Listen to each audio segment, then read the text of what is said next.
अस्सलाम वालेकुम स्टूडेंट्स। आज हम गोल्जी ऑपरेटर्स के बारे में पढ़ेंगे। गोल्जी ऑपरेटर्स क्या है, इसका फंक्शन क्या है और इसका स्ट्रक्चर क्या है। बिस्मिल्लाह।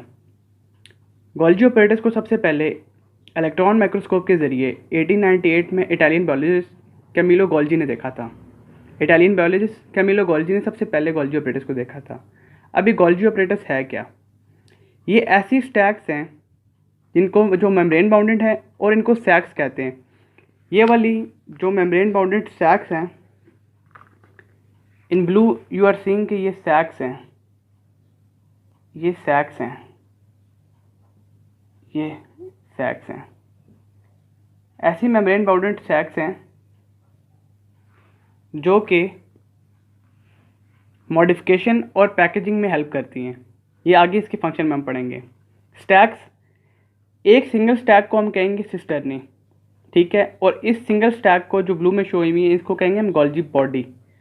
जब ये बहुत सारी स्टैक्स 1 1 2 3 4 5 ये जब बहुत सारी मिल जाएंगी तो इसको हम कहते हैं गोल्जी ऑपरेटर्स।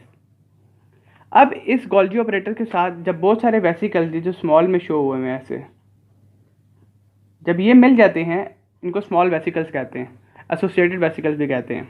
ये या तो गोल्जी से बड ऑफ होते हैं या गोल्जी में अटैच होने के लिए आ रहे होते हैं फ्रॉम स्मूथ एंडोप्लाज्मिक रेटिकुलम और रफ एंडोप्लाज्मिक रेटिकुलम। इन एसोसिएटेड वेसिकल्स को और इन सैक्स को जब हम कंबाइन करते हैं तो इस पूरे स्ट्रक्चर को गोल्जी कॉम्प्लेक्स का नाम दिया जाता है। गोल्जी बॉडी जो है ये एक सैक है, बहुत सारी सैक्स जब मिल जाएंगी इसको कहेंगे गोल्जी ऑपरेटर्स, और जब बहुत सारी सैक्स प्लस एसोसिएटेड वेसिकल्स मिल जाएंगे तो उसको कहेंगे गोल्जी कॉम्प्लेक्स। प्लांट्स के अंदर जो गोल्जी कॉम्प्लेक्स का जो यूनिट्स होते हैं उनको डिक्टायोसोम कहा जाता है। इन यूनिट्स को डिक्टायोसोम कहा जाता है। नाउ स्टूडेंट्स, डिक्टायोसोम जो है इसके दो तरह के स्ट्रक्चर होते हैं, दो तरह के फेस हो सकते हैं, दो तरह की शक्लें हो सकती हैं। वो कौन कौन सी? एक फॉर्मिंग फेस होती है जो कि ये आउटर कन्वेक्स फेज होती है। ये आउटर कन्वेक्स स्ट्रक्चर जो होता है गोल्जी ऑपरेटर्स का उसको कहते हैं फॉर्मिंग फेस। इसको फॉर्मिंग फेस क्यों कहते हैं? क्योंकि जो भी वेसिकल बड ऑफ हो रहा होता है ईआर से, वो फॉर्मिंग फेस की तरफ आके यहाँ पे अटैच होना शुरू हो जाता है। यहाँ पे अटैचमेंट होती है। इसके बाद नेक्स्ट प्रोसेस में ये स्ट्रक्चर इस तरह इसकी मेम्ब्रेन के साथ इन्वेजिनेट हो जाता है और मेम्ब्रेन को बढ़ा देता है। इसको याद करने के दो तरीके हैं, FCPN। इसको याद कर ले बंदा, सामने वाला याद हो जाता है। Forming face, maturing face, cis face, trans face, proximal face, distal face, nucleus and close to nucleus, cell membrane. ये जो फेज़ है ये फॉर्मिंग फेज़ है, ठीक है। इसी को सिस फेस भी कहते हैं, इसी को प्रॉक्सिमल फेस भी कहते हैं, और ये न्यूक्लियस के क्लोज होगी। इस साइड पे कहीं ना कहीं न्यूक्लियस होगा, क्लोज टू न्यूक्लियस। और इसके ऑपोजिट जो है मैच्योरिंग फेस।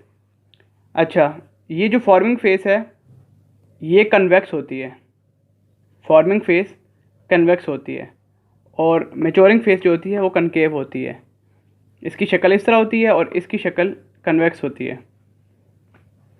मैच्योरिंग फेस, इसी को ट्रांस फेस भी कहते हैं, इसको डिस्टल फेस भी कहते हैं, और ये सेल मेम्ब्रेन के क्लोज होती है।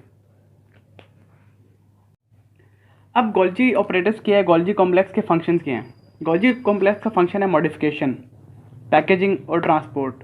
ये मटेरियल को ट्रांसपोर्ट भी करता है, ये पैकेज भी करता है और मॉडिफाई भी करता है। मॉडिफाई जो प्रोडक्ट्स को करता है, फॉर एग्जांपल लिपिड्स और प्रोटीन्स को ये ग्लाइकोलिपिड्स और ग्लाइकोप्रोटीन्स में कन्वर्ट करता है। अच्छा, गोल्जी कॉम्प्लेक्स जो है वो कंसर्न विद सिक्रीशन है। इसका सारा जो काम है वो सिक्रीशन से कंसर्न है। सिक्रीशन क्या है? सिक्रीशन ऐसी प्रोडक्ट है जो राइबोसोम में बनती है, ट्रैवल करती है ईआर में, ईआर से गोल्जी कॉम्प्लेक्स में आती है। सिक्रीशंस ऐसी प्रोडक्ट हैं जो कि राइबोसोम्स में प्रोड्यूस होती हैं। राइबोसोम में प्रोड्यूस होने के बाद वो ईआर में आती हैं और ईआर से गोल्जी में आती है। ये सिक्रीशंस हैं। ये इन प्रोडक्ट को मॉडिफाई करता है। मॉडिफाई कर दिया इधर इसने ग्लाइकोलिपिड में, ग्लाइकोप्रोटीन में, पैकेज करता है, पैकेज करके उसको सेल से बाहर ट्रांसपोर्ट होने में उसकी मदद करता है, उसको तैयार करता है ताकि वो बाहर अपनी असल शक्ल में, जिस हालत में ज़रूरत है उस शक्ल में जा सके। ये पैकेज होगी। और ट्रांसपोर्ट करता है सेल के अंदर से सेल के बाहर ट्रांसपोर्ट करता है। या सेल के अंदर ही डिफरेंट ऑर्गेनेलिस के पास एक ऑर्गेनेली से दूसरी ऑर्गेनेली की तरफ ट्रांसपोर्ट करता है। ये गोल्गी ऑपरेटर्स का एज अ होल फंक्शन है। अब हम देखेंगे कि गोल्गी ऑपरेटर्स जो है ये काम किस तरह करता है, इसमें सीरीज ऑफ इवेंट्स कौन कौन से होते हैं और कैसे होते हैं। स्मूथ एंडोप्लाज्मिक रेटिकुलम से जब कोई भी प्रोडक्ट या कोई भी पार्टिकल या कोई भी वेसिकल जो है वो बर्ड ऑफ होता है, वो बर्ड ऑफ यानी टूटता है, वो वेसिकल की शक्ल में आता है। वो वेसिकल की शक्ल में आने के बाद गोल्गी ऑपरेटर्स की तरफ आउटर फॉर्मिंग लेयर की तरफ आ जाता है। अब आउटर फॉर्मिंग लेयर की तरफ आने के बाद वो सिस्टर्नी में अटैच हो जाता है। सिस्टर्नी में जब अटैच हो जाता है अब वो पार्ट ऑफ गोल्गी ऑपरेटर्स या गोल्गी बॉडी बन जाता है। ठीक है, सिस्टर्नी का पार्ट होता है वो वेसिकल जो बाहर से आया है। अब वो सिस्टर्नी आउटर लेयर से आउट साइड से इन साइड की तरफ ट्रैवल करती है। ठीक है, फॉर्मिंग फेज से मेच्योरिंग फेज की तरफ आती है। अब जब वो मेच्योरिंग फेज की तरफ कम्प्लीटली मेच्योर होके आ जाती है तो फिर वो वेसिकल ब्रेक हो जाता है। वो पार्ट जो कि बाहर से आया था और अब मेम्ब्रेन की शक्ल इख्तियार कर गया है, अब वो ब्रेक होकर दोबारा वेसिकल बन जाएगा। अब दोबारा वेसिकल होने के बाद वो प्रोडक्ट मॉडिफाई हो गया है, क्योंकि वो प्रोडक्ट बाहर से आया था, उसको करना ये था, उसका होना ये था कि उसकी मॉडिफिकेशन होनी थी, जो कि गोल्गी ने कर दी है। पहले गोल्गी उसको अपनी मेम्ब्रेन में लेके गया, वहाँ पे मॉडिफाई किया और अब मेम्ब्रेन से उसको निकाल दिया।